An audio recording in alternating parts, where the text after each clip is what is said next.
stop to think of the term ministry, what do you think of? Do you think of a preacher bellowing the fear of God from the pulpit? Or perhaps you think of a person serving food to the needy? There are those across the Atlantic who believe that word ministry means government. So with all the paradigm-changing ideas presented over the last 3 hours and 28 video podcasts later, what do we at the Sea Star Mariners define as ministry? Is it preaching the good word, extending a hand to the needy, or even governmental submission? Yes, all these three, and maybe more. I'll just be exploring these three definitions, however. Yahshua himself said, "Go into all the world and make disciples."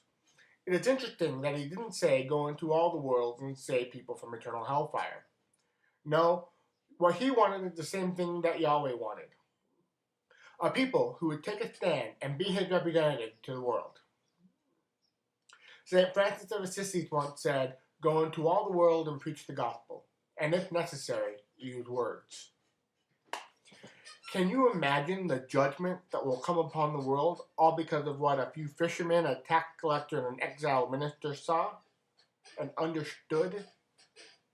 These men turned the world upside down because they dared to believe in something that went against society and its traditions, all for no other reason than they believed that it was right. The same thought occurred to me when I considered the things brought up in this series. The rejection of credit cards, the false god named Jesus, and even the very name of Yahweh was enough to exile 2 roofers, a factory workers, and 2 recovering addicts from the fabric of society. Yet, if the message we preach is true, and our lives exemplify it, then what excuse do the money changers of Wall Street have, or the fire and brimstone preachers of Christianity, or even the gurus atop snow-capped mountains have in the face of Yahweh? If those who are lame, outcast, and afflicted can see the truth when those who are educated, elite, and well-to-do cannot, then truly the first shall be last, and the last shall be first. The ministry of reconciliation is more than words. It's about lifestyle, and more importantly, passing that lifestyle onto others. This is what making disciple means, being Yahweh's example and getting others to follow him as well.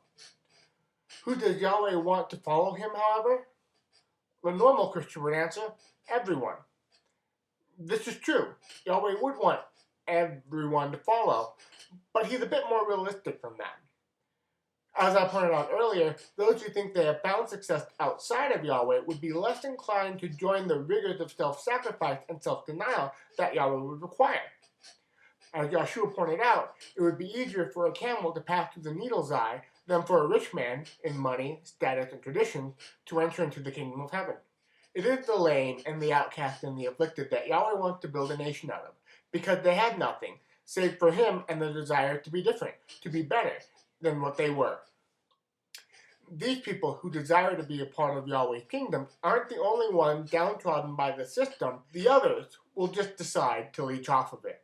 But Yahweh wants more for you than just woeful resignation to living off of entitlements.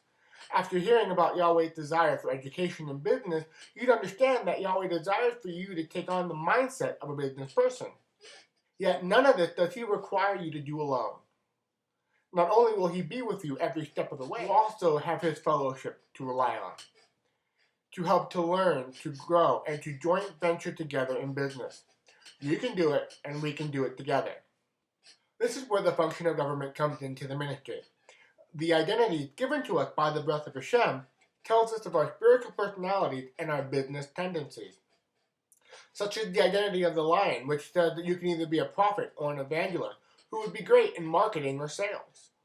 The oxen identity says that you're either a pastor or a teacher, who would excel in manufacturing or customer support.